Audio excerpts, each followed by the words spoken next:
Hello there, people. Welcome back to another episode of Roleplay Review. We have not done one of these in a long time. So we will be doing the next episode of Blood Ties, which is episode 20, Blood Dies, which is a big one.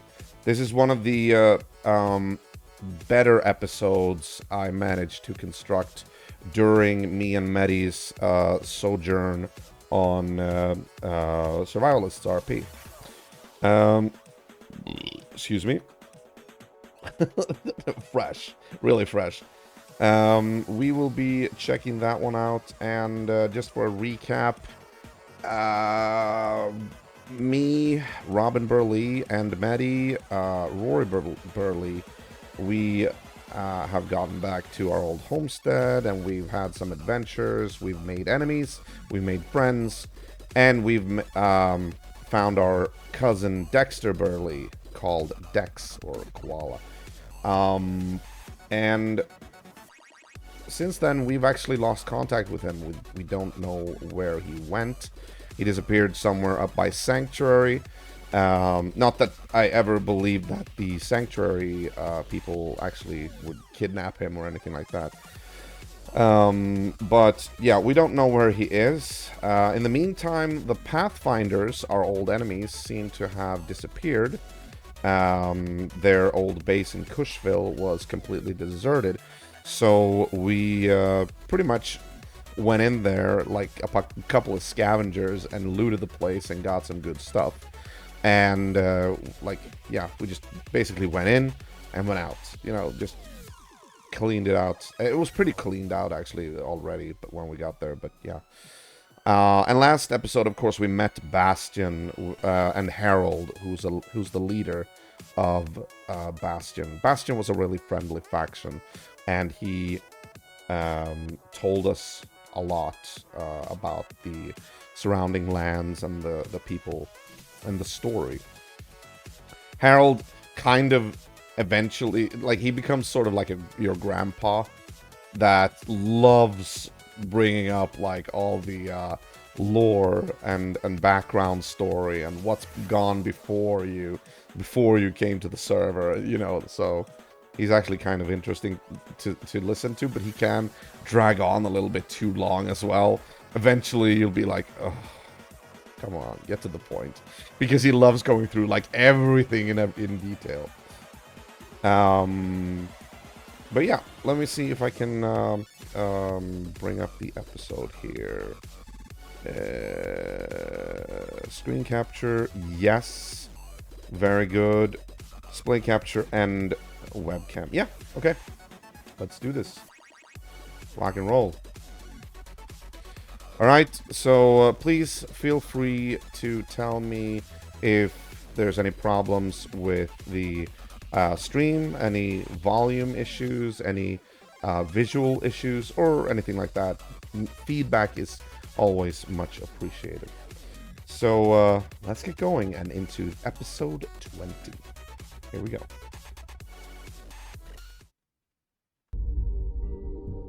Oh, no. Every single time when I do that. Okay. Hang on. I need to do this. There we go. That is annoying when that happens. All right. So,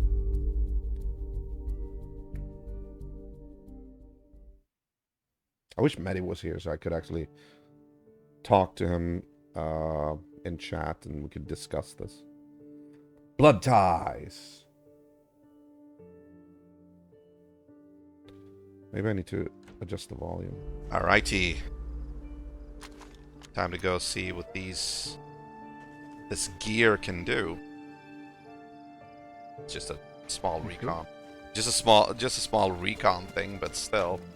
Where do you want to go? I suppose Camp Eagle, since you've never been there. That is true. Alright, let's go. Let's do this.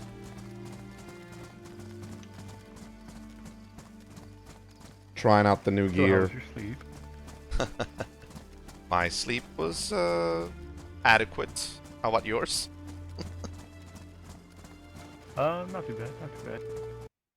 We're usually not this geared out at all. We usually have our, like, you know, local Yahoo clothes on us and like shotguns and whatnot. Nothing more powerful than that. This is the gear we took from the Pathfinder's old base. Alright. I was blasting out some tunes earlier, you know, through the night, scared their shadows away. Alright.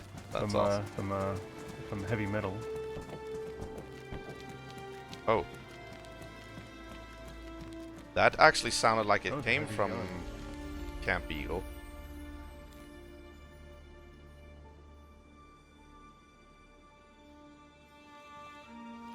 That's exactly where that came from. I know, right?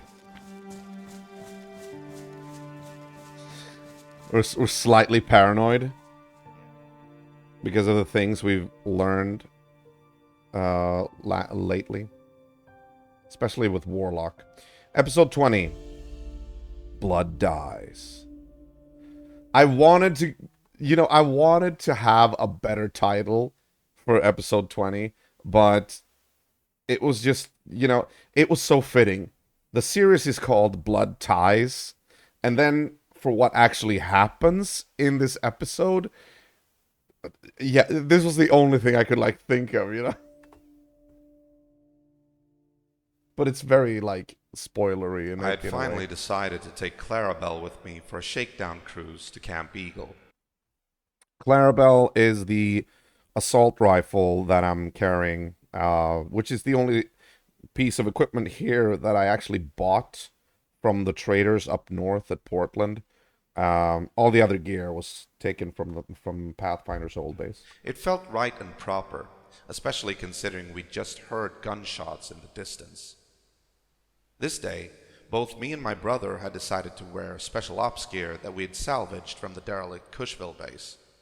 It felt equally as proper, satisfying, and not a little ironic to know that the spoils of our old enemies would now be used by us.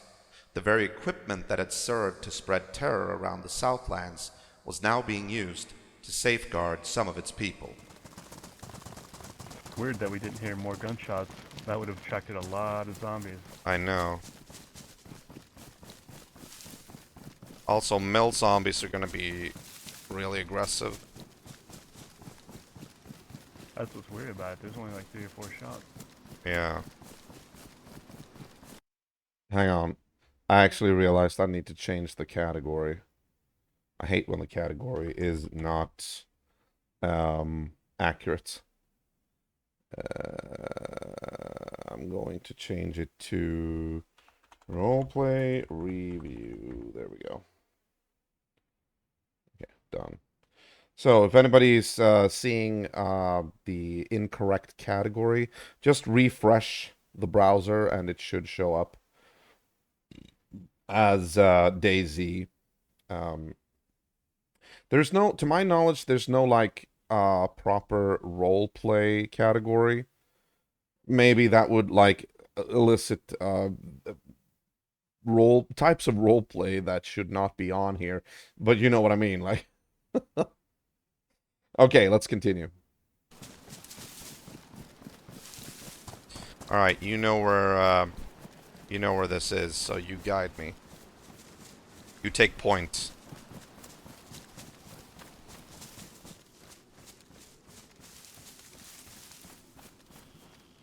We're coming up on the corner. Keep an eye open for dead Zeds. Dead We might be Zeds. able to track what happened to our shooter. Yeah, also we're gonna have to sneak, I think. Honestly, I don't really remember what our plan was here. If we were we weren't trying to capture the guy, but we wanted to, like, see who he was, who was, like, firing shots from this base. We just wanted to know what was going on, because this kind of is in our domain, like it's kind of neighboring our turf a little bit. Walker. Yeah, I see one too. I'll take care of him.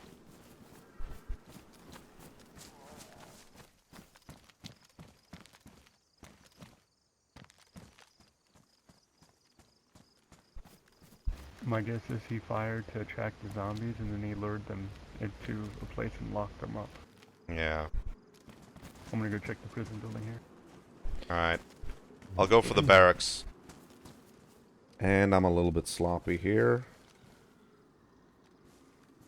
Memory serves.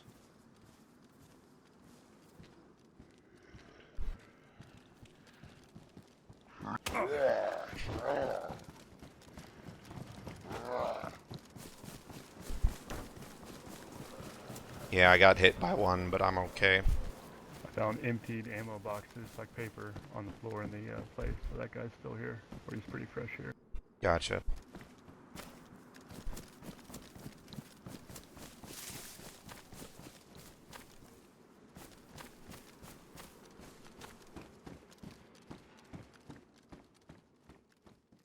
We could see open doors everywhere, but no sign of the shooter. I kind of feel like I think we're pretty intimidating. Like, we're coming here super geared, and this guy, he might have actually seen us and just bolted. It's possible. he's gone down. Correct me if I'm wrong, but there was a port down the hill here, right? Down the hillside. Yeah, you're right. Yeah. There are some military spawns. Yeah. Military sites. Should probably just check that. I think that he might be down there. Feels like we're chasing him. Poor guy. Exactly. That's also the same thing. I was thinking the same thing back then as I am now. Like, damn, we're a bit intimidating. Yeah. Should I fire a couple of signal shots? Might be a bad idea though. It might send him into hiding. I'm just thinking from my own perspective. Somebody fires like really close and like I'm on Daisy. It's like, no, I do not want to be found, you know. Then again, this is an RP server with rules of initiation. So there's nothing that says that he's definitely going to get popped if he shows himself, you know. But still, it's a risk. You kind of have to balance, is it worth it to show yourself? But then again, interactions are key on a roleplay server.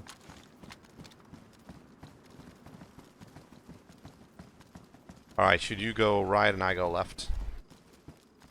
Yeah. Alrighty. Yeah, I'm just gonna swing over here real quick. Yeah, Just trying to find a dude.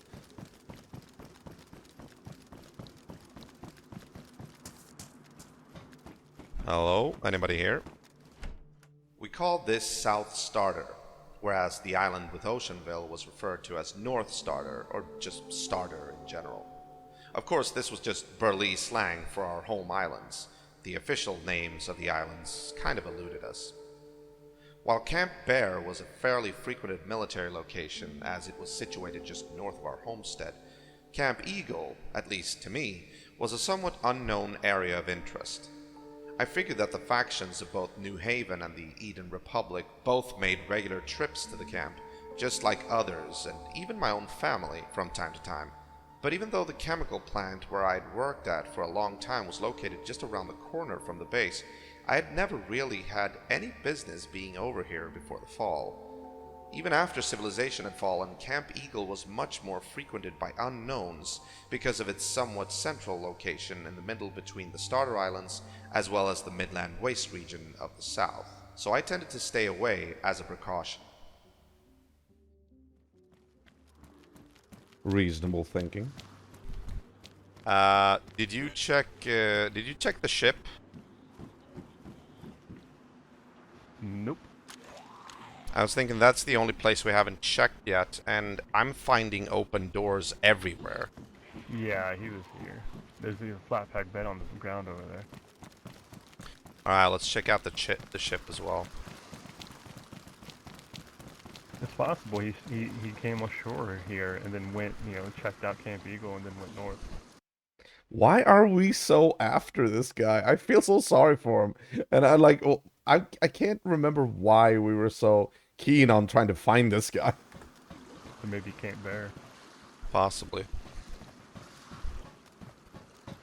Hello, Mr. Unknown Guy. We mean you no harm. When I first came ashore, I spent one of my first nights hiding in this ship. Oh, you did?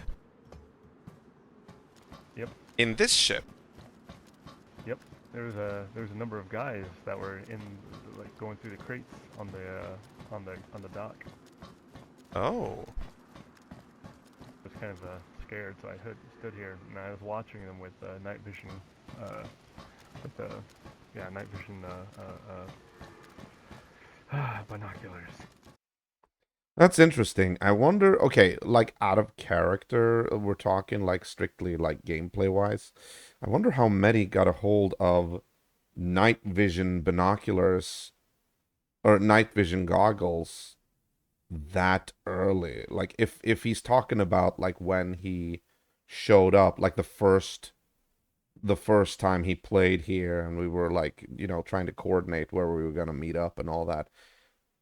Where would he find night vision goggles? Because yes, we're close to a base. This is actually a military base area. But night vision goggles on survivalists, if I recall correct, were very hard to find. Like they wouldn't spawn in military bases that were in like low tier areas, and this is the starter area. That's why I called our islands like starter islands. Honestly, I know in retrospect I could have come up with a much more lore friendly name for the islands. Um like Starter Island. I don't know why that stuck in my head. Like I remember thinking something along the lines of, oh, we can just excuse it by saying that, oh, when we grew up here, we used to call it Starter because were so bored with this area, so we likened it to like a tutorial area of a video game. It's like it was a stretch. I know it was kind of I could have called it something else, but it just stuck with me. I don't know why. And once it sticks to me, especially when I'm doing this, like recording and trying to make a series that has to have consistency. Once I called it Starter Island, like I couldn't drop it. I couldn't do that. I can't change it. It has to stick now. There should be like a map or something of this. Distant gunshots, really distant, like at least maybe Camp Bear. I think it's exactly, yeah, I think we passed him and he went north. Oh, really? So we passed each other like ships in the night. Uh, that's a good metaphor, but yeah. Right? All right. Should we maybe try to head back, see if he's at camp? Oh shit. I Oh love that. really? You can Camp do that? oh shit. Yeah. Huh, okay. All right. Never mind then. Should we try to backtrack and see if we can find him? We might want to go past the settlements on Starter as well. Yeah, yeah, that's a good plan. We'll definitely, I think we'll miss him again, but we might as well check the settlement, see if everyone's all right. Yeah, let's do that. Let's do that. All right. So what we're planning now is to go past Smallville, which has the Eden Republic, and also Oceanville, which has the massive settlement of New Haven. New Haven was kind of a big deal. Um, they were usually harassed by the Arbiters. The Arbiters hated New Haven. Um, Mostly probably because of um, um, what was his name? Alex Woods, I think. They because he'd been part of New Haven for a long, like way, way, way back, and had a falling out with Millie, who was the leader of New Haven. So yeah, they were a little bit They had some conflicts there. Back on the other side of Ben's Crossing, we suddenly got attacked by zombies. Oh shit! Watch out, he's running! The reason why I'm sounding so surprised at the fact that the zombie's running is because on this server, the zombies during daytime, they were not supposed to run. They were set to, lumbering very slowly. And only during nighttime, they were supposed to be like really quick and run after you. It was a trick employed by the admins to like increase the sense of value your life.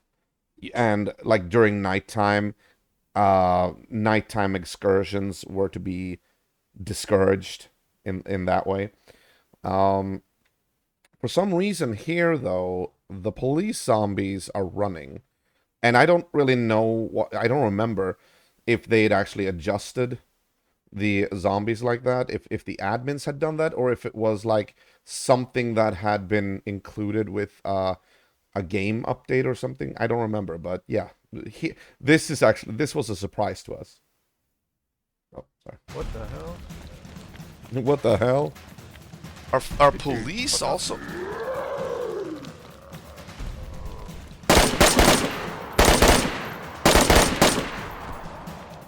Oh shit! Yeah, you can see all the police zombies are running. The doctor zombies were walking slowly. So I think they had adjusted the police zombies. Maybe the military zombies as well.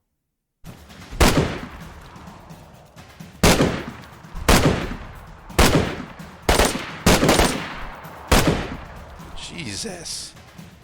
One more. Look how many bullets this one takes.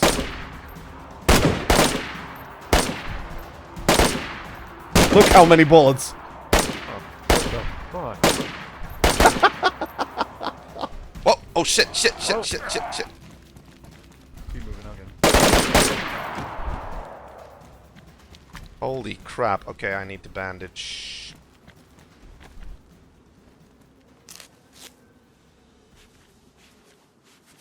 I bet they got into the cocaine lockup. Yeah, right. But the adrenaline storage in the hospital or something. Hey, Fool Bro! Welcome back, man. How are you? Nice to see you, man. Happy New Year to you, too. How's everything? Hope you're doing well. Ooh, okay, I'm taking that box. Thank you very much. So that I might maybe get my R back. Alright, so now we're entering Smallville to see if the Eden Republic is home. We arrived at Smallville, but the place looked completely depopulated by the Eden Republic. Not a soul in sight. Alright, fair enough. There's nobody here. Let's go check on New Haven. At Oceanville, however, we came across something strange. Yeah, well, aren't they like just based whoa. on what? There, in the middle of Oceanville's main street, a crude effigy of a man was alight with flame. The strange idol must have taken both a while and several hands to build, and it left us uneasy and wary. Want me to plow the road? Clear these freaks out? Yeah, we can do that.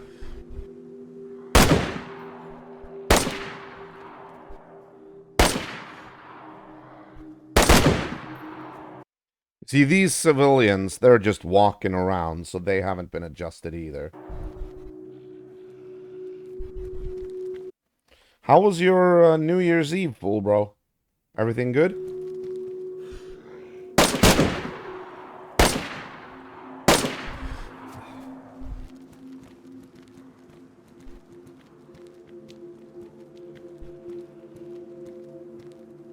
Hey, There's no trace of the New Havenites anywhere. Happy New Year, Elder. Mainly, all that greeted us in Oceanville was silence. with the only other thing besides the snarling of creepers that could be heard being the crackling of the massive bonfire in front of us. Yeah. Our minds were completely blown. What did this mean? Who had built this? Was it Millie and her crew? Or someone else? This is a very eerie thing to see here. Yeah, this was actually kind of creepy. Because we came back here, nobody was around, and this freaking effigy, like a burning sacrifice, is like placed in the middle of the street. It was kind of creepy to just find it like there. It had not been there when we were here last time. However, our attention soon got snatched by another fact.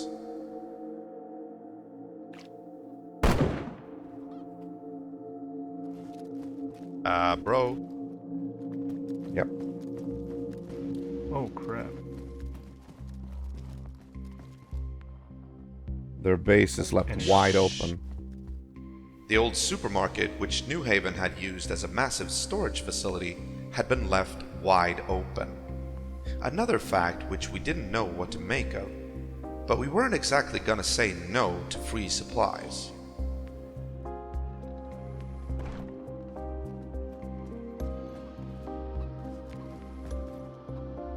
They had hoarded a lot.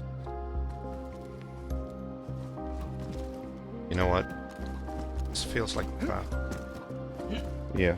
My suspicions aside, Yeah, I just said, like, this feels like a trap. And, like, you know, it kind of felt like a trap. Is it a custom server, DayZ No, yeah, it is roleplay, but it is survivalists. This was recorded, what is it, like 2 or 3 years ago, when I made my own roleplay server. No, not roleplay server. Roleplay series. I made a roleplay series which I posted to YouTube, and right now we're doing roleplay review when I'm like going through my old videos. this was a treasure trove of items. My bro and I packed as much as we could carry back to the homestead. While we were expecting the other shoe to drop at any moment, nothing happened. No door slammed shut, locking us in. No heavily armed packs of reavers rushed in to use us in their ungodly rituals. No New Havenites to condemn us and call us out on this. I did, however, feel a sting of guilt for stealing from New Haven, but I figured that we were only going to take as much as they could afford to lose anyway. And to be fair, if you didn't have a lock on, your possessions were not secure in this new world of ours. And Rationalizing. I knew that Millie was aware of this too. So either they had simply abandoned this place with doors left open, or they had been rushed out by others and this place was now fair game to anyone. Yeah. Rationalizing stealing. That's good. That's good. Before Robin departing Oceanville, we beheld the strange Burning Man once again. It reeked of cultist behavior, and it was not a little unsettling. It raised questions as to whether New Haven had perhaps devolved into some strange cult, or maybe a completely separate group had overrun the town of Oceanville and dedicated this grotesque What a load work of- yeah. art to some strange deity. Are we talking about our gear? What we're having on us? Because that is actually not our usual outfit. We're testing out the stuff we took from the Pathfinder base. The Pathfinders were our family's long-standing enemies. Eventually, they were pushed out by people who, I mean, they weren't pushed out per se. They left the server, but they were. A lot of people didn't like them because they took on the role of extortionists. Funny how that works, right? People don't like you if you do that. We left the town. We decided that such questions had to be filed away for now, but investigated at a later point in time. Alright, you know what? While we're here, let's go check Camp Bear. The sun was already setting when we were almost back home. As we approached our houses, Okay, now comes the big thing in this episode. Now comes the main reason for our relocation. This is it. This was actually one of the harder, the more intense roleplay moments that I've ever done. Coupled with like, oh, okay, never mind. You'll see what I mean. We came across something which would haunt us both for the rest of our lives. Wasn't that much stuff there, was there? No. Wait, what's that? Remember how I told you that our cousin Dex had been missing for a while? What's on the ground here? Is there a body in the room? What the fuck? Oh my fucking god! It's a fucking mutant!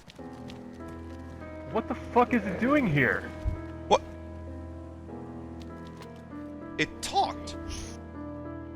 Dear God. It's fucking. Wait. It's fucking Dex! No, no. It's. It can't be. It's fucking Dex, man! What the fuck?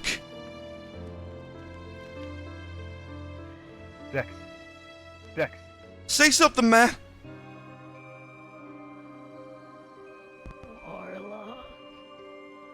The f-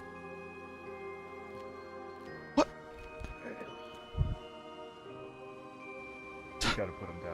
We gotta put him down. What? No! We can't put him down! He's fucking Dex, man! He's also a mutant. I don't fucking don't! No! No! Thus begins the split between Robin Burlee and his brother Rory. It had to be done.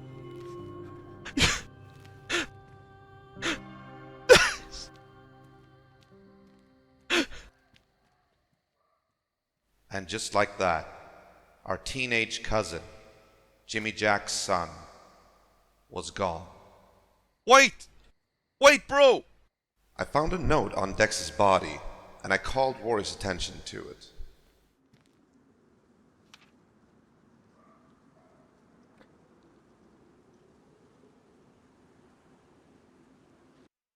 Alright, test subject 18A. Name alias Dex. Stat free roam. Time is allotted for experiment to develop atypical biological traits. Warlock monitoring. Warlock. It had been him all along. That was why Dex had been gone for so long with no word to us. We had gotten more and more worried about why he had taken his sweet time getting back to the homestead. Now, we knew. That fucker. That fucker. Say, It's that fucking warlock. He changed Dex. Fuck. Goodbye, Dex.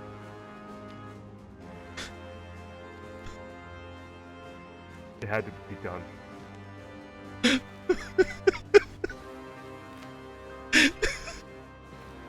We'll find Warlock. We'll make him pay.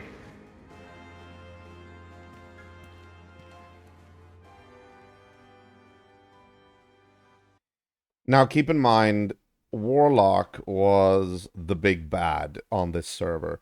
He was kind of a lore character that was played by one of the admins, if I recall correctly. He was the admins played like very heavily influenced lore characters that sort of were never supposed to die. They were deeply connected to why the world had fallen, like why civilization had fallen, and the viruses were the zombie virus had spread. Thing is, most of the admins played scientists that were like kind-hearted and were trying to find a cure for the zombie virus. But Warlock was like the one that most people suspected was behind the zombie outbreak. He had also created his own little group, which was called the Collective.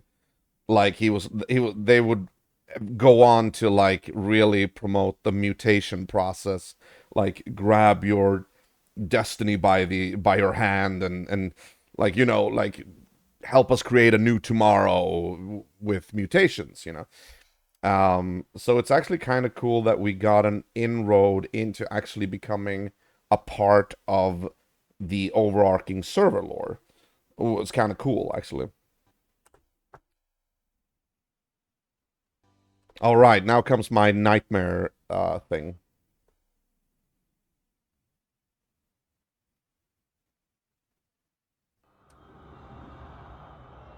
The night before Dex's burial, not surprisingly, my sleep was tormented by nightmares. I relived the encounter in my mind, but this time I dreamt that we were approached by a wretched mutant in all his glory, possibly representing Warlock himself. What do you have to offer? Over here. Oh yeah, over there, over there, over there. Come over here. Come over here. Come over here. To my horror, despite not wanting to, me and my brother, against all rhyme and reason, offered up the remains of our cousin as appeasement. Oh my god.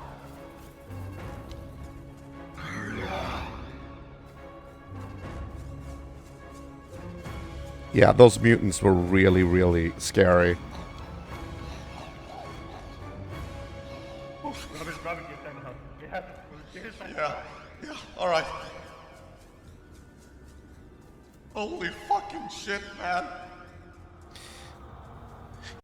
Now, since this is roleplay review, I'll give you a little bit of a backstory here. How was I able to create this dream sequence? Not technically, I mean, all the filters and effects, that's just, you use a video editing software or something like that. But I was thinking more like, how could I film this with a mutant just showing up suddenly and being all over us and like that? That was not scripted at all. What we were doing here was pretty much wrapping up our little scene that we had done just a moment earlier with Dex, when Rory shot him in the head and all that. We were about to wrap things up and log off. Suddenly, this massive mutant, which is played by one of the admins, shows up and like asks us like, well, what do we have to offer? Because we'd heard already, like I think 2 episodes back, that if you offer them meat, they will leave you alone. These mutants were seriously overpowered. Like you could use the most heavy caliber weapons and they would not go down. Eventually they would go down, but not before they slice you into ribbons. And they could jump like Superman, and they were eventually they would get nerfed just to like maintain balance a little bit because eventually a lot of like regular players would get the option to become mutants, so they couldn't have them be completely OP. But he shows up here, and I just figured, oh man, I could actually use this as sort of a dream sequence. Why not? To like enhance the guilt that Robin is feeling about the fact that he let his brother shoot his cousin in the head. This is sort of what's going to feed the split between Robin and Rory, the two brothers of the Burley family.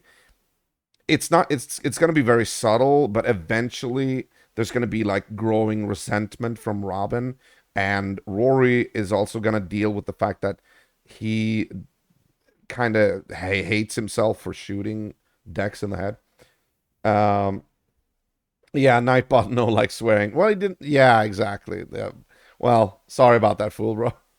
Even though the dream ended in us running away in horror, the shame brought on by the implications of what we had done in the dream was much worse. Shame born from guilt, the helplessness of not being able to do anything for one you love.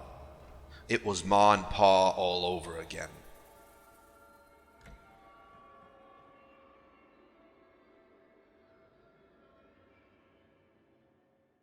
Here we go.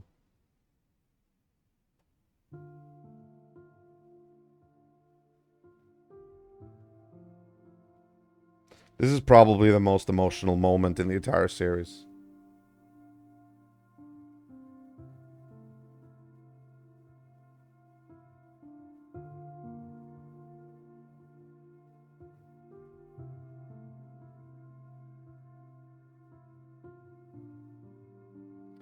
The burial.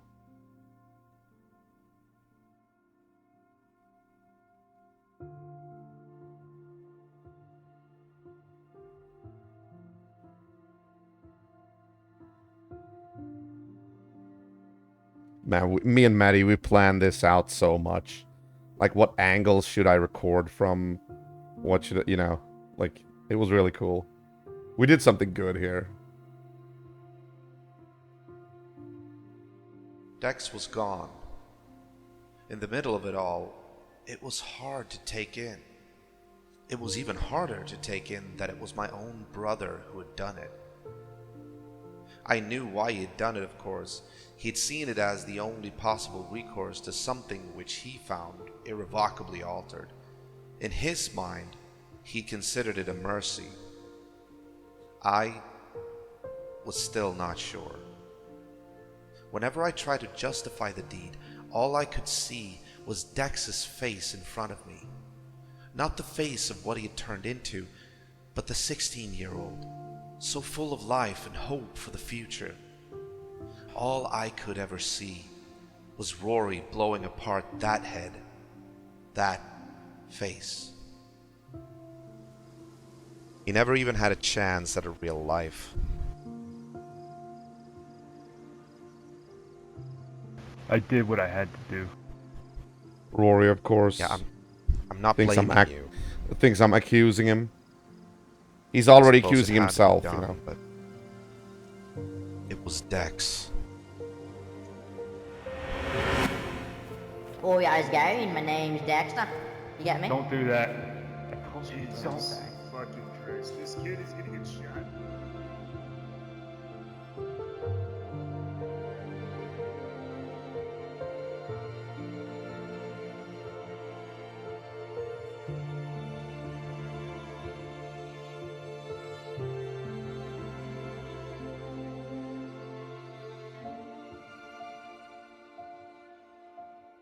Yeah, he did get shot. Exactly.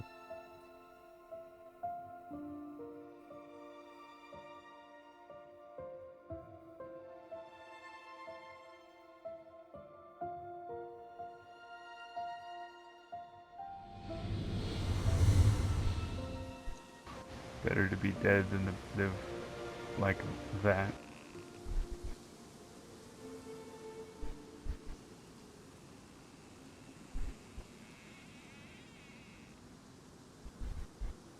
Did you hear him? Did you hear what he said?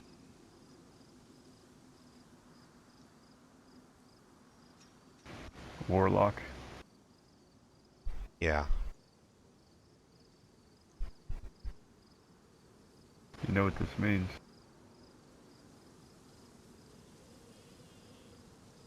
We have to find him. For Dex. For Dex. And thus our private little vendetta starts, where we actually have a purpose. Well, to be fair, there's been 3 separate times in this series. The first, I guess you could call it season, was like me and Rory not really sure what to do other than surviving. The second season was my personal plans to topple the Pathfinders and sort of like create a revolution against their tyrannic hold on the Southlands. Now, I guess you could say the third season starts, where we have to find Warlock and make him answer for his crimes. But like, good luck with that, because we would find out that a lot of people are looking for Warlock. Like, he's been such a pain in the ass for everybody. Him and his freaking mutant cult. After the burial, we ended up in a state of depressed torpor, and so we dealt with it like Burleys. We drank each other into a stupor.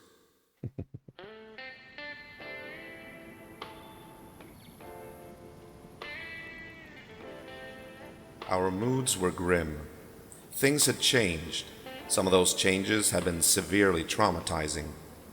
Even Oceanville, the closest town of which we had so many memories from our youths, had been tainted by a strangeness in the air. As if the tragedy of Dex hadn't been enough, the burning effigy which we had encountered had changed even that locale from a familiar place to something almost alien in nature. Most pieces of our shared origins were now tarnished with tragedy and fear. Starter Island was simply not home anymore. I was torn, but in my mind, I was leaning towards just packing everything up and leaving. And there we go. This is the reason as to why we want to relocate. Now, off the record, or like out of character, the main reason why we actually wanted to relocate was because the server was getting wiped. We were closing on a server wipe, so everything would be erased except for the stuff that we had on our characters, like in the character inventory. So we figured, and we'd been living in this house for like, I don't know, over a month. And to be fair, this was like the starter area. So most people who spawned in this RP server kind of spawn here and then move on. So there's like rarely any interactions with the established groups, except for when they die somewhere and spawn here, running back to their base, like, you know, with just the starter gear on them. So we figured, like, okay, we need to actually uproot ourselves and relocate to another place, possibly like up north, possibly like closer to the more established groups to be able to interact with others more. That was the main reason out of character. In character, it was kind of perfect to spin it that, yeah, this doesn't feel like home anymore, especially after we've buried our own cousin here. You know, it just we just have bad memories of this place now. So we want to get out of here. Also, I'm going to say this because, again, this is kind of a behind-the-scenes thing. This entire scene that I'm recording right here, the audio was completely replaced by me in post-production. Because I don't actually remember why. There was something with the audio that didn't actually... I don't know why, but I had to replace it. And like everything from me moving through bushes to having the music coming from the radio, from like, you know, I had to like position the music from angles, so I had to like balance the left and right in the video editing software in Vegas Pro to actually follow along exactly on how I move. I don't know if you spot it. I mean, like, you can spot it, but if you don't know what to look for, I feel like I got it kind of right. Like, it should not be noticeable, but I notice it when I hear it. You know, the unscrewing, the drinking, that was post-production. That was not heard here. Yes, I remember now. I remember because when I filmed this, or like when I recorded this in game, I think I accidentally shut off the desktop sound. I only had the microphone. So when I edited this, there was like no background sound, no sound effects or anything. So everything you hear now is added on to later.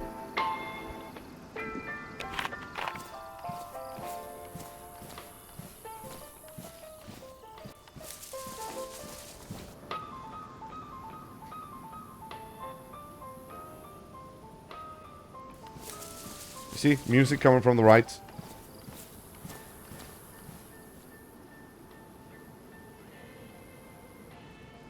Robin getting a little bit bitter here. Watching the flag that we worked so hard to get up. and now it doesn't feel like it was worth it.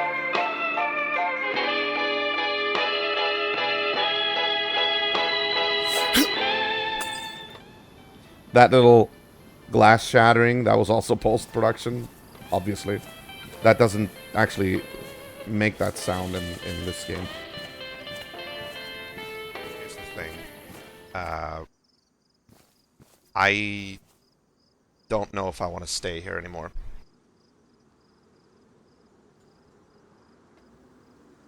It feels less like a home. There's just way too many bad memories here.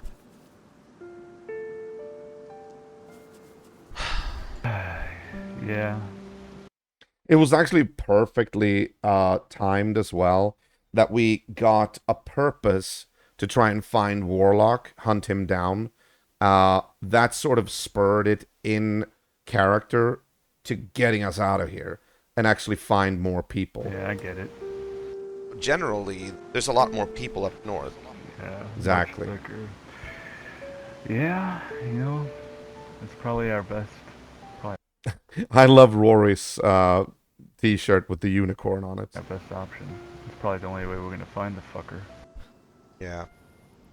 Plus, I also feel like we probably need to connect with more people on a regular basis. It's not good for us to be this isolated.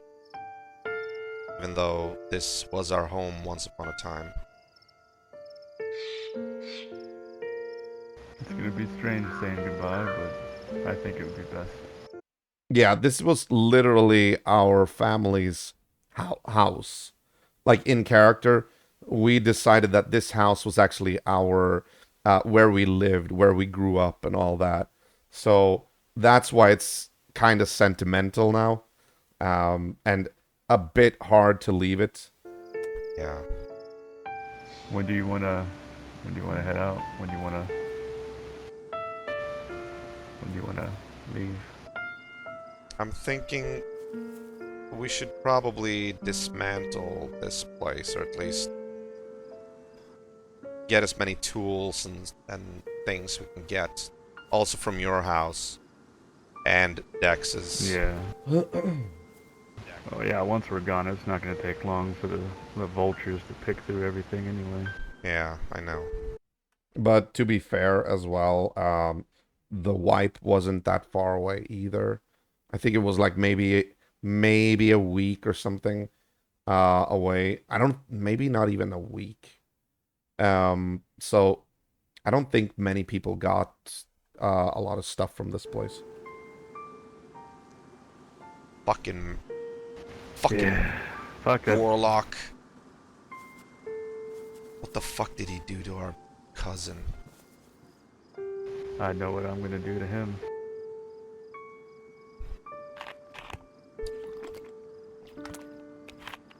Fucker.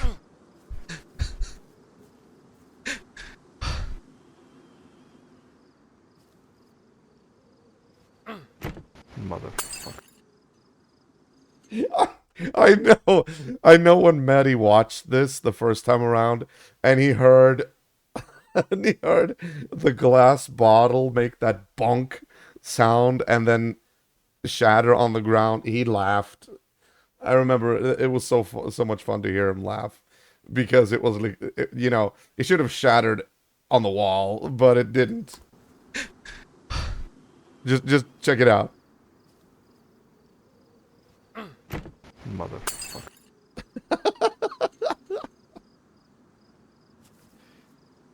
Oh, good worry, lord. bro. We'll find him. You're damn right. We'll make him pay.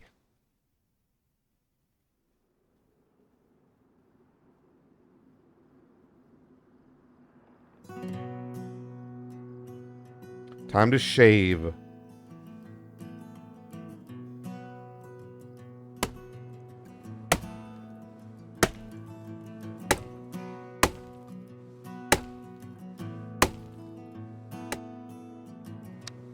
Yeah, I'm not leaving the fucking fridge behind. The fridge had taken me forever to find, so I was definitely getting that one, taking that one with me.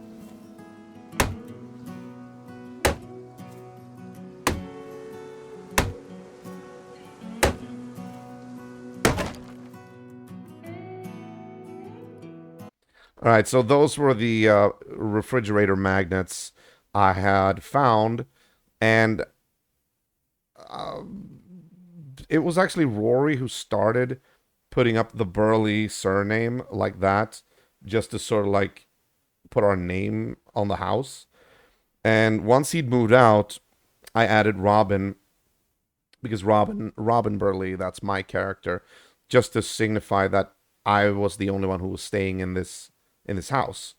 Now, I would continue this tradition, and in the new house that I would um, claim, I would do the same and put up the name, my name. But here, it's actually kind of interesting because um, all the magnets I would be able to pick the all the magnets except for R and B, which was my initials or my character's initials. I could not pick them up. They were like glitched. So it was kind of interesting. I kind of felt like, okay, it's fitting. These are my initials and they will also be wiped out together with everything else here, just to show that, you know, my character actually lived here. Then I would have to like recollect the RMB, but you know, that wasn't too much of a hassle. Oh yeah, I think I actually Alright, mentioned it here. take it down.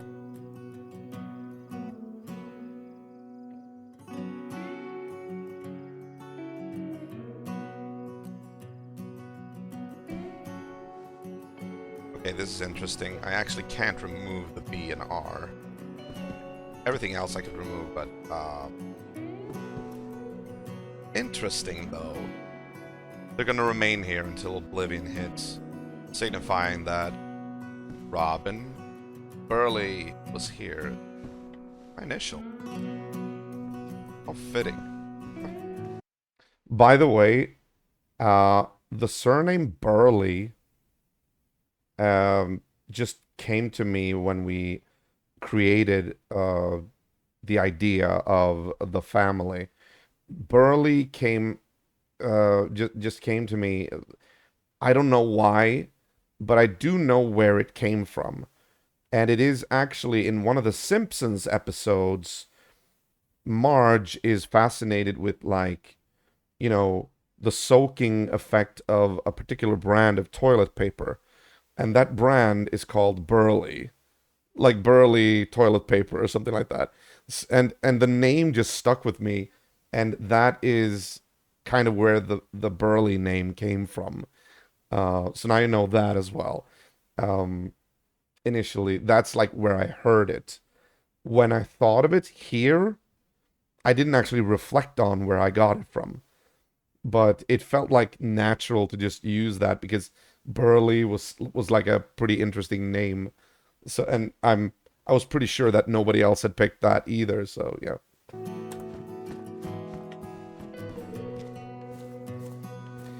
Packed up, ready to go. Let's just get our flags down. Here's a little bit of a goof, though. I told Mehdi afterwards that he really should have had his gear on him here as well to signify that we were both ready to leave. That was a goof, but I decided to just go with it. I mean, it could have just been like in character that his gear was still at his house and we were gonna go pick that up after we were done here. But I would actually have liked for him to have had that on as well, like his backpack and everything that he was gonna like travel with. But this works. It works.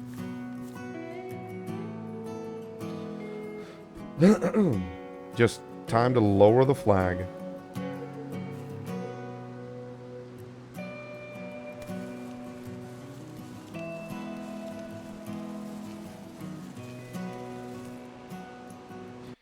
This flag, by the way, is a placeholder flag. Um, Once we hit like 5 members in a faction, you would be able to get you could like apply to have your own flag, your own armbands, like basically your own symbols and flag on your characters and be like an official faction. We were just 2 people. With Dex, we were 3. Will we ever get to faction status? We'll just have to wait and see. But this particular flag is actually a flag that's taken from another Bohemia Interactive game. I think it's like a futuristic flag from some kind of sci-fi game. I'm not sure, but I think it actually does exist, and it represents like some kind of faction in another game.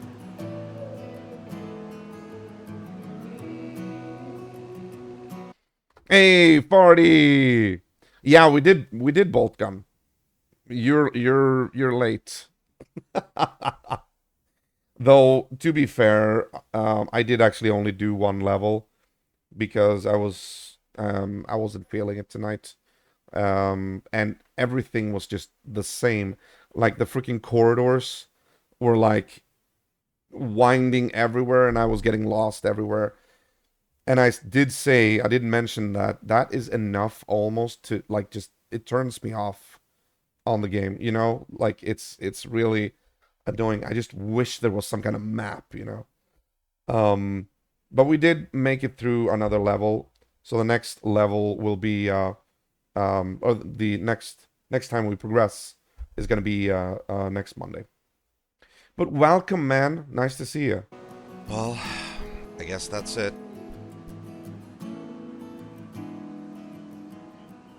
I guess it is. It's time to move on. By the way, Rory, I want you to have something. Now, here is the scene where I actually present Rory with the armbands. For the longest of times, I'd actually refrained from using armbands, or we had refrained from using armbands because we wanted to be as neutral as possible. We're still neutral, but now I present him with armbands that are completely white, just as a system to distinguish each other at a distance, you know? I do like the whole faction system with armbands denoting who they are. You can actually have your own design and all that. But I've always felt like if you're completely neutral, if you don't have any armbands, you can go completely like whichever way you want. You can be a good guy, a bad guy, and anything in between. But now, after Dex has been brutally shot in the head by Rory himself, I figured it was time to maybe try to get things under control a little bit more. We need What's that? to distinguish ourselves. We need to have something to, you know, be able to recognize ourselves. Yeah. And the reason why I chose the color white, because obviously there are a lot of plain colored variants of the armband. But the reason why I took white, it was two reasons. First, it's pretty much the most neutral color there is. I mean, there's black as well, but black armbands feel like a little bit more like, oh shit, this feels more like bandits, whereas white is more like an innocent color. And secondly, you'll hear it, I actually rationalize it as well, or explain it, that the white sort of symbolizes our memory of Dex, his passing, his, his innocent spirit, which wasn't that innocent, but for all intents and purposes, he was an innocent 16-year-old that was killed in character. And so I wanted to honor him. Well, I certainly look monochromatic. That you do. After having salvaged as much construction material as we could and packed everything from weapons to food and clothing, we finally said goodbye to the homestead. Gonna miss the old place, but truth be told, I think this is the right decision. I hope so.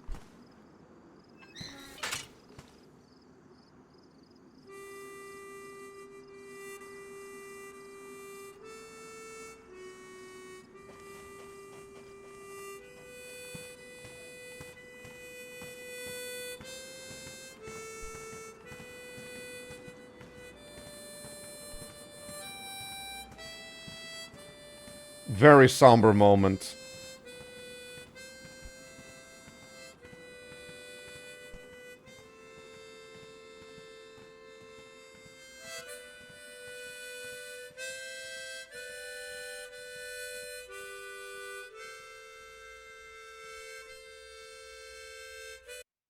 Unfortunately, I had to fade to black a little bit too early here.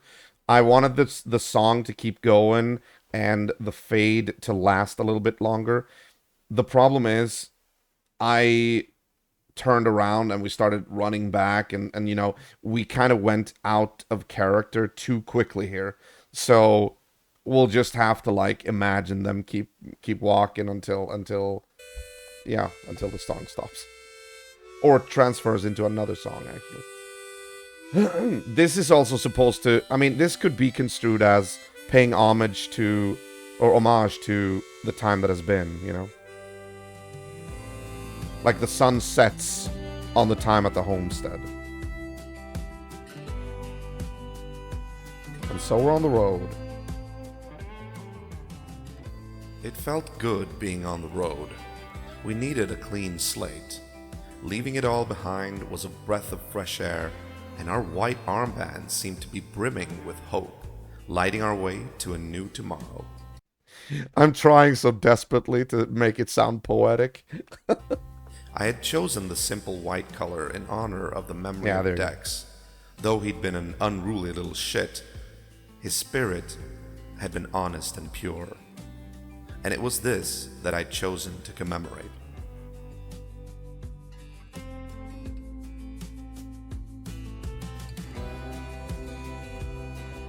So now we're basically trying to find somewhere else to settle down. And here is one of the major goofs that I was really... This is one of the big things that I regret. You do know, or people who know me know that I have OCD, right? Everything needs to be proper, nice. You know, I hate it when mistakes are made.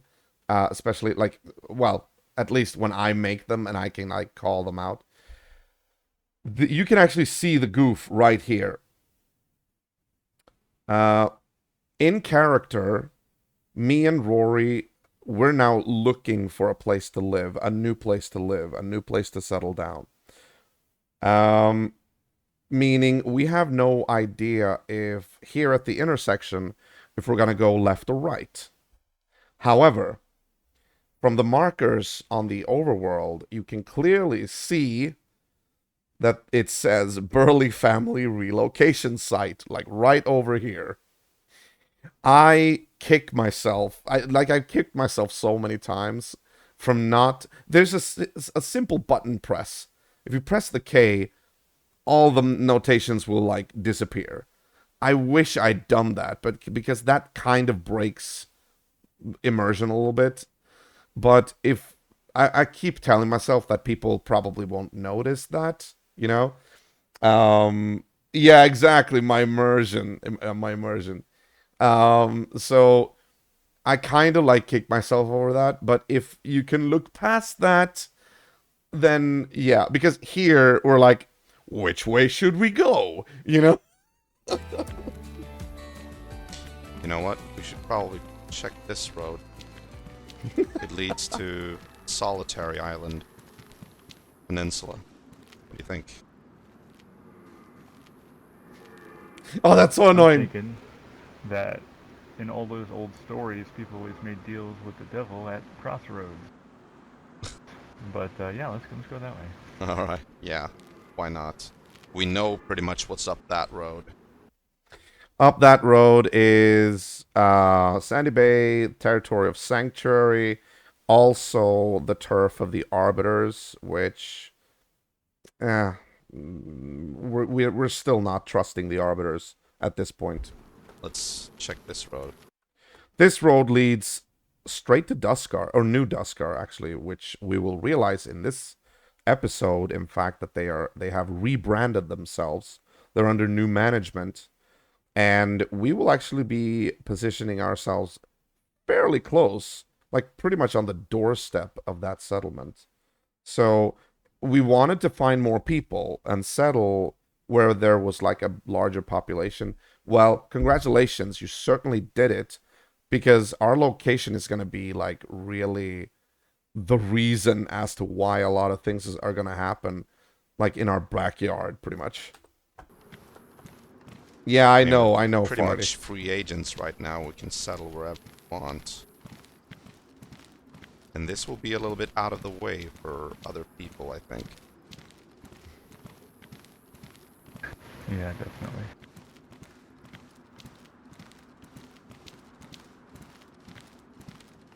Country road, take me home to the place I belong, West Virginia. And here comes Matty with his useless information, but I love it because he laughs whenever he listens to this. Mountain Mama, take me home, country road. Still a Listen. sucky singer, bro. Oh, I've never been good at it. So Oh, don't I know it? singing is half the it's half of the singing is the balls to sing.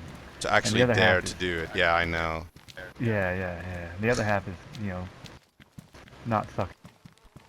And now it's like John Denver that wrote that song or something like that wasn't actually from West Virginia. He was Yeah. I'm halfway good, Yeah, I'll give you that. or maybe I don't. Here it comes. Hey, John Denver, who wrote the song Country Roads, he was never in West Virginia, and the guy who wrote it had never been there. He was from New Jersey. my brother, full of useless information.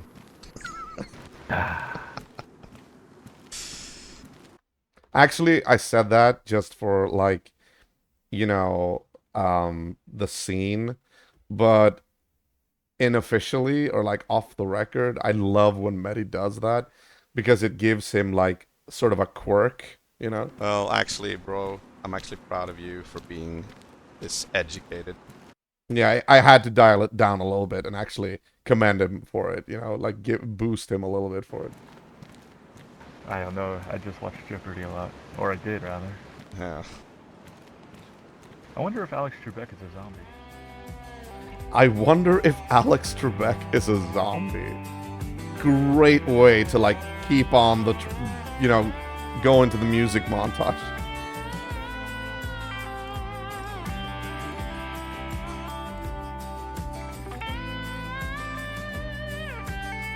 Hey, found some drinks.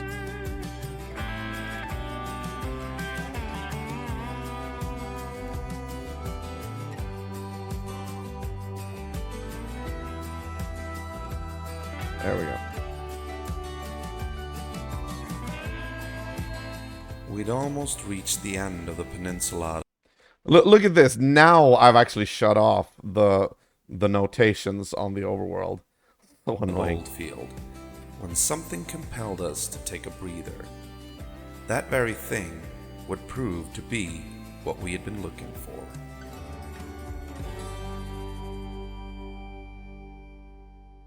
All right, so we're walking up to the beach house here, and somebody wants to call dibs on it. Fresh air of the sea. Feels good. It stings my nose. Oh, there's a boathouse down there. Nice. Oh my god. Look at the beach. This. Wow. Now Rory's brain is working here. Wow.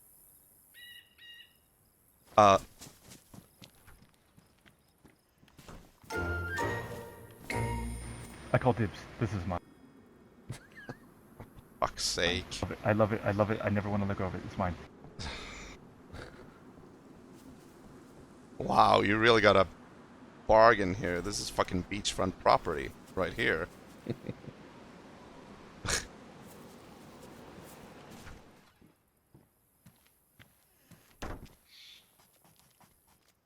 Mikasa su couch. Oh, the couch. Oh, very generous of you, brother. That's actually a really good line coming from Mehdi, but it was actually me who told him to say that. He had to like say it multiple times so to get the take right. Mi casa su couch instead of, the classical mi casa su casa. He says mi casa su couch. Basically, you can sleep on the couch, As it turned out, fearing to have to snooze on my brother's couch while hearing him fart in his sleep was not necessary, as just a small skip down the road, we found even more quaint houses in this idyllic waterfront forest. Interesting. Oh my, this looks like our old house. Yeah, it's a carbon copy. It's the same game asset. Holy shit. Yeah, looks like Mom and Paul's place. Alright, let's check the surroundings. Yeah, I'm just gonna say it right now. I was actually planning as soon I did that whole like, oh shit, this actually looks like Mom and Pa's house, because I was initially intending to claim that house as my own. But after this, I realized like it's actually kind of a lot of work to board up 3 doors, and there's a lot of windows to board up as well, so people can't glitch through and all that. Eventually, I just abandoned that idea and actually picked the pyramid building instead. Real quick. Okay.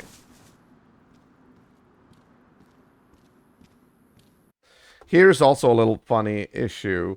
If you look at the ground, you'll see that the water is actually glitching through the ground. You can see the water glistening every once in a while. That's because this ground level, the mod creator of this map actually accidentally made the ground a little bit too low here.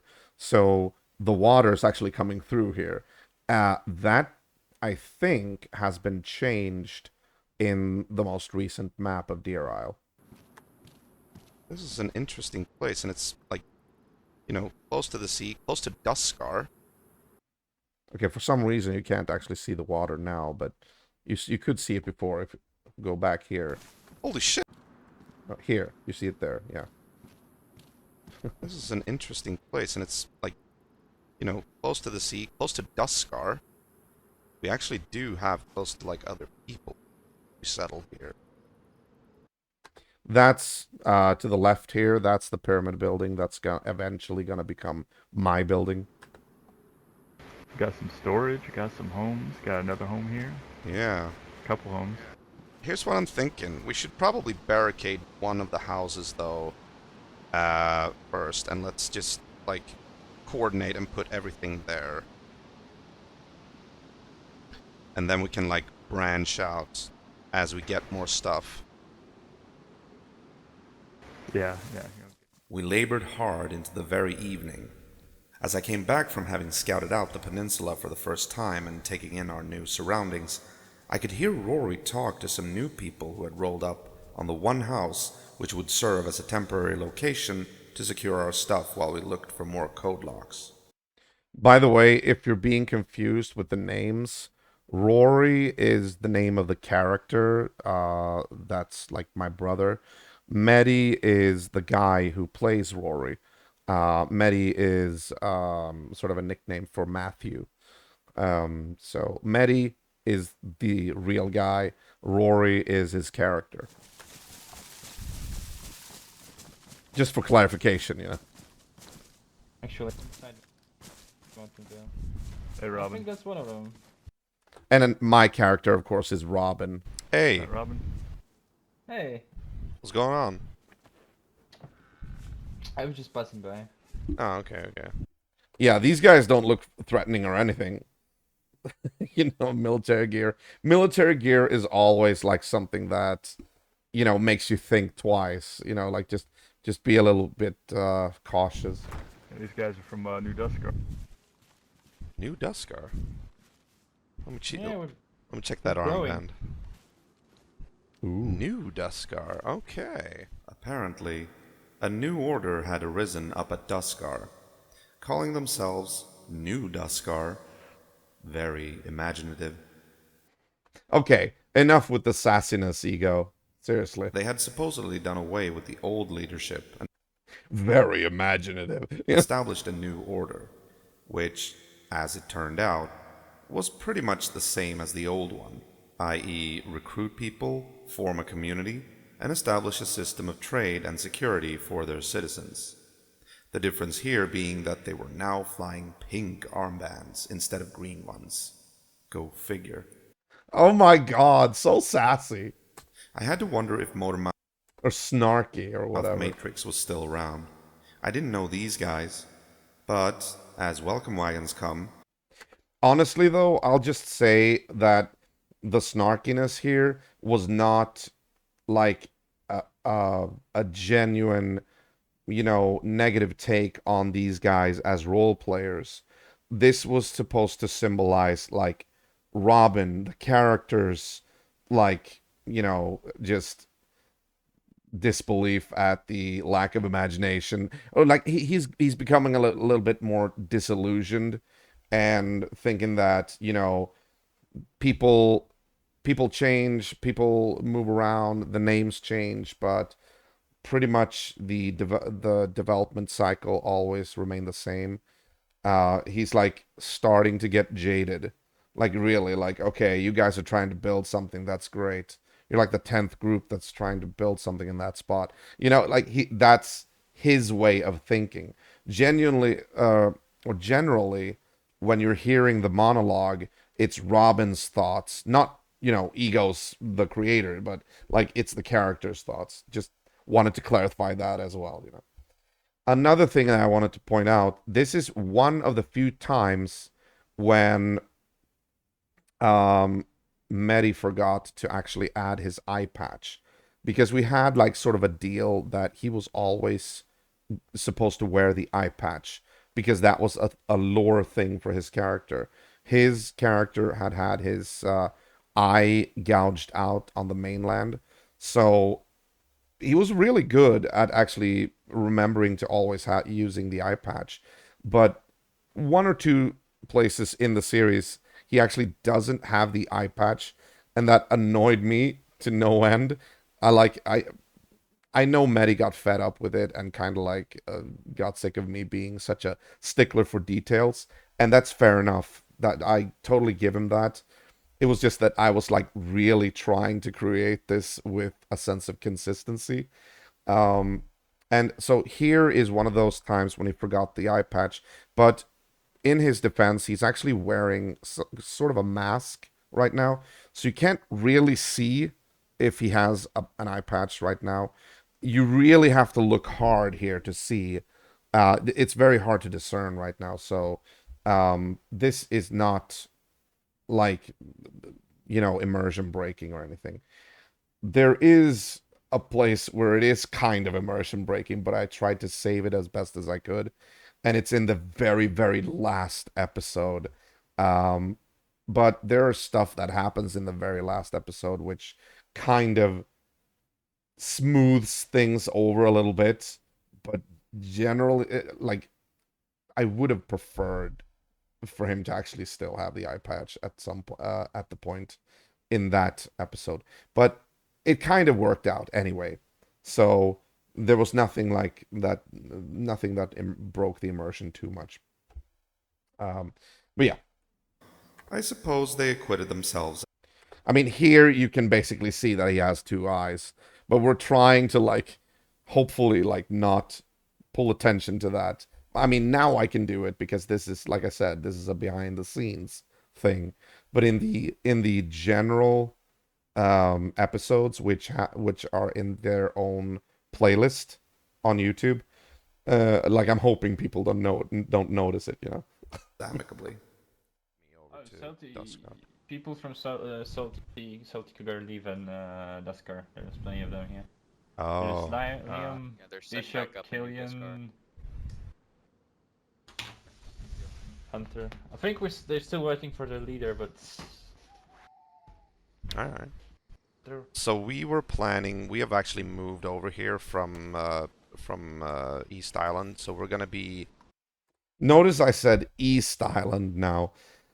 Usually I'd call it Starter Island, but this was like one of the few times when I tried to move away from that name, and I tried to actually name it East Island or something, but then I realized, yeah, there's actually a much larger island that is even further to the east, which should logically be East Island.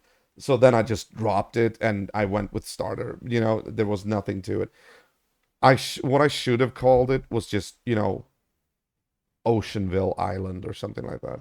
Sort of, kinda lay claim to these buildings, if that is okay with you. okay. We're not planning to build anything here. Alright. I'm just checking because Duskar, or New Stone's throw Duskar, away is from Duskar, fairly yeah. close, so we figured we wanted just to give you a heads up. I think that actually kind of was a good introduction for the Burley family to New Duskar. The fact that we just asked, you know, can we settle here? That kind of, you know, defers to New Duskar's judgment. Like, you know, hey, we are going to settle here, but we know that this is most likely your turf. So we want to ask permission. It kind of shows that you're paying respects to them, you know. Alright. I think we'll. These guys, though, I think these guys were like kind of low-ranked minions. So they were like a little bit like, I don't know. I don't know. We're not planning on building anything here. You know, so, I mean, fair enough. Probably just stick to the hill up there, but you know I can't speak for whoever's in charge over there. Yeah, we will stick to the hill. Yeah, Unless we run out of buildings, then we start building our own buildings. But still. I gotcha. Right on. Because we were also thinking eventually we might try to form a settlement of our own here. That's why sort of we wanted to lay claim to these buildings. Oh, I didn't realize I actually had that plan at this time already. As soon as we moved here. Yeah, okay, so yeah, it is possible that me and Mehdi have already discussed that. Forming Burleyville, which is eventually what we will call the settlement. That sounds interesting. It would be fun to have neighbors. Yeah, we'd be Also, fairly close. we use the frequency on the radio 91.3. It's sort of like local here. Okay, I okay. think the highwaymen use it and we use it as New Deskar, so. Yeah, nobody really paid any attention to what was the local frequency. Mostly veterans, like people who had been on, or like had their character for like more than a few months. They would know, like, oh yeah, there's usually a frequency here. But most people who were new, it was like, I don't really care, you know, because a lot of people didn't even really use the radio, which was sad. The highwaymen. Highwaymen. Who are then? Who are they? Yeah, who are they? They live in. Oh, we'll be introduced to the highwaymen in like 2 or 3 episodes. That introduction is going to be interesting and hilarious. Just across the lake in Mountainville in a big warehouse, and they're a friendly bunch. They up for trade. They like to play with explosives, but Okay.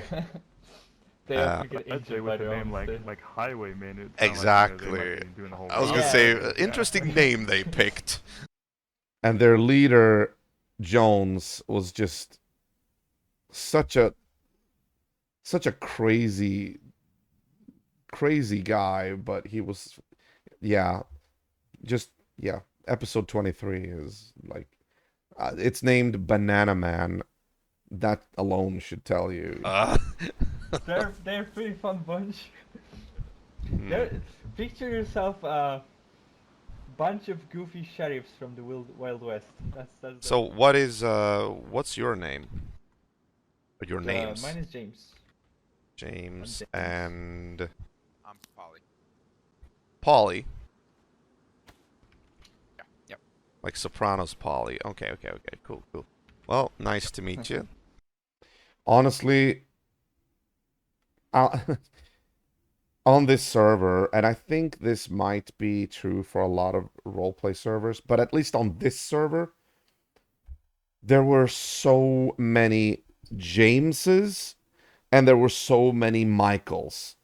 Michael and James were like the most common name for people to use or to name themselves, that I had to like almost like make a list of all the Michaels and all the James that we came across, because you had a James that belonged to that faction, you had a James that was there, you had a James that was there but moved there, but that's not the same James as that. It was very confusing. I'm Robin Burley, and you already met my brother Rory. Yep.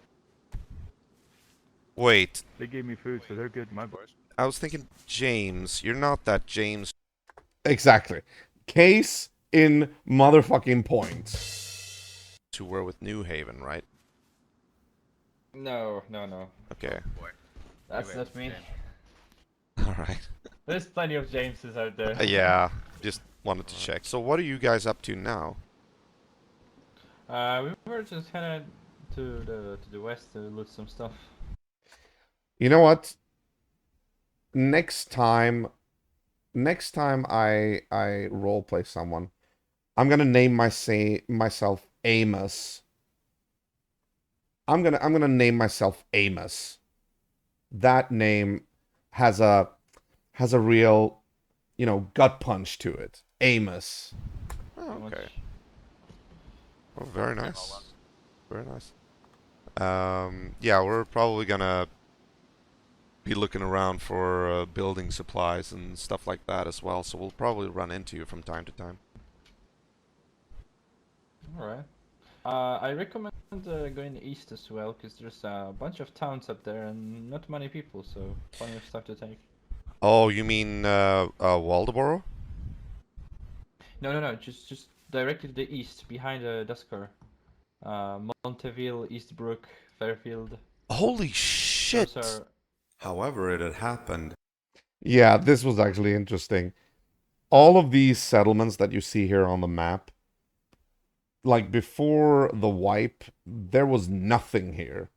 Like there was some roads, but these settlements had not been like, built here. The John McLean, who's the author of the Deer Isle map, he was, once he wiped it here, late summer of 2021, he the update plopped down like Eastbrook and Threepwood and Montville and like all those settlements suddenly just appeared, and I'm like, whoa, the gods have been busy.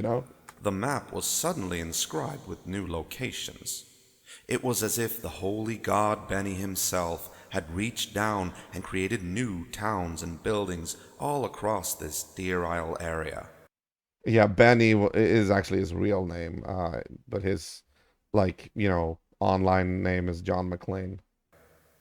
Of course, such thinking was just nonsense, but I made a mental note of the new locations nevertheless. Oh shit. Okay, alright. Well, thanks for the advice. Who's in charge of New Duskar? I didn't know. Didn't ask. Arthur. Arthur. Okay.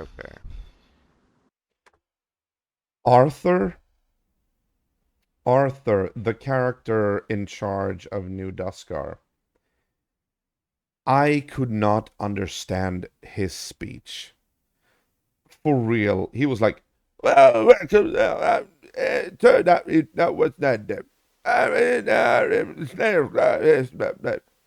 And it was, I have no idea what kind of accent he was using, but he was like really, either he was leaning really heavily into it, or he had some kind of speech impediment, but it was really hard to understand him.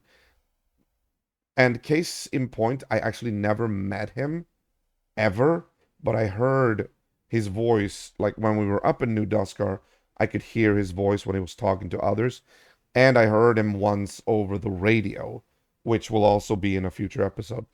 Um, it was like, I don't understand what he's saying. He was really hard to understand. I don't remember an arc. Yeah, I was just thinking if I've heard that name. I don't think I have. A lot of new faces up there. All right. Okay. Cool. Cool. Yeah, wipe usually attracts more players. When everything is new, people want to like start when the building, like the rebuilding starts and everything like that. A lot of old players come back. So wipes are kind of controversial because of, you know, they give new blood or new life into the server, but it's also if a faction has built like this massive fortress, all of that gets cleared out, like all of that disappears. So a lot of people don't want that, but at the same time, regular wipes of servers kind of maintains a level of stability because after a while, with so much being built and all that, the server gets more and more unstable. A lot of lag and all of that. So yeah. Hopefully friendly. Yeah, I think for the most part, as far as I've met. All right. Any of the old guard left? I'm not sure to be honest. I was never too familiar with this car. All right. No worries.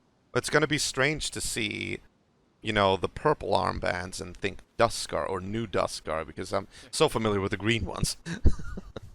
Right. All right. All right, you boys. Alright, have a good right. night. Take care. Take care. You too, man.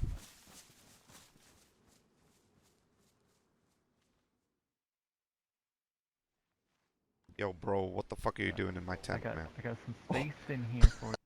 Okay, now here is me and Medi just kind of goofing off. We're just pretty much just goofing around. Hoppy. Yeah, we could spoon, warm. I'll be the little spoon. Well, hello there. Oh no. Oh my god, this actually looks... Oh my God. This, yeah, from my perspective, this is... Okay, I'm backing out. The day after, when we stopped goofing around, we finally managed to finalize the gate, locking it shut with a code lock, marking the first step in our new settlement relocation plan. So, this is gonna be our temporary house for a while, and then we'll, like, you know, try to move our stuff into our respective houses as we are able to do so. Too important to do that. Yeah, this was just a joint placeholder location. So I think for like the first couple of days, me and Medi, we both lived in this house. And then as we got more material, nails and planks and all that, we started to claim our individual houses. This was like the first place we relocated to, and we both had the codes to the gate. Naturally.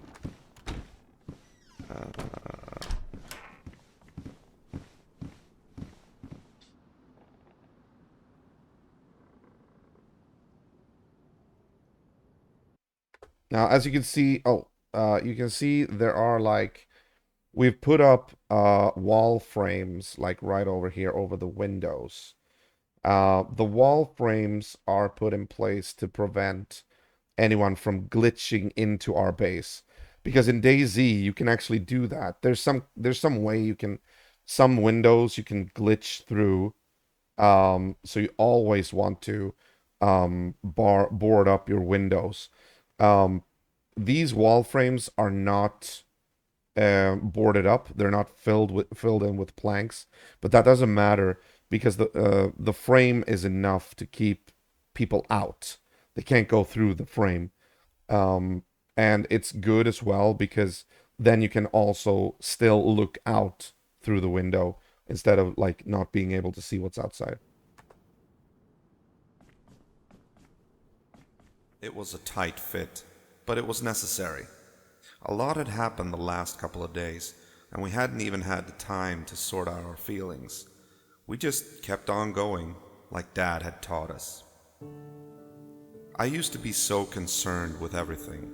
The safety of my family, the prospect of finding Ma and Pa alive or not, the safety and security of the Southlands. Yeah, don't kid yourself, Robin. You're still concerned with a lot of things. Now, we had only one goal, one name. Warlock. I wanted answers, and Rory, I suspected he wanted straight-out revenge. But I was certain that together we'd both be able to get exactly what we wanted.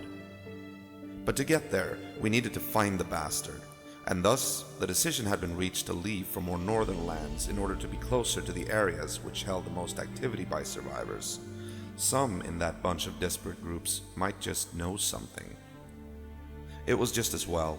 The old family house had become too saturated with the painful memory of Dex's passing, and, regardless if we'd actually made a difference or not, the South had indeed finally seen the Black Stag fall. Hence, our presence hadn't been needed by the South, and staying hadn't been desired by the Burley brothers. A mutual and cordial parting, it would seem. It was now time to find new people, make new friends, and hopefully, one day, track down that son of a bitch. I actually love this turn of events because it was really fun to actually have a lore-bound purpose. We knew now that we had something we needed to do, but it would take a while for us to do it, you know.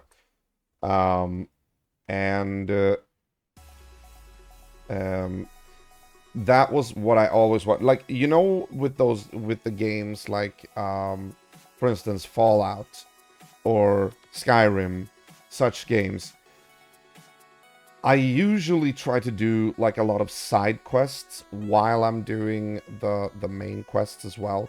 Like, I'll do a main quest, and then I'll do a lot of side quests that take me to different locations, and then I'll do another part of the main quest, and then I'll branch out into side quests, just to keep the game from being over too quickly. You know what I mean? In this instance, on Survivalists, I felt the same way. It was like, nice. Now we have a purpose, a solid purpose. We need to find Warlock. We need to find out what he did to Dex, and we kind of want revenge, you know? But that is the overarching quest mission, if you will. We're always going to be trying to search for him, trying to find him. And our lives on the server is what happens during that quest. Everything else happens during our search. That is the perfect place to be. To have a purpose, but to also have options. Alright. Well, that is it for tonight. That is... Oh, sorry. That is it for this episode of Roleplay Review. Okay. Well, we're done here anyway, Elder, so... But thank you for sticking around. You usually don't stick around that much for Roleplay Review. So, interesting and much appreciated. Tomorrow we will continue with the regularly scheduled broadcasts, meaning we will go back to Archive 64 and play some Body Harvest for Nintendo 64. Yeah, I gotcha. Which was requested by Lord Maxwell. And if you want to, feel free to join me. Regardless, have a great Tuesday. And I'll see you when I see you. Until then, remember to stay safe, mind social distance, and always keep the retro legacy alive. This is the link to my Discord, where you can always find the latest news and updates regarding the channel. Remember, have a good one, and good night, and goodbye.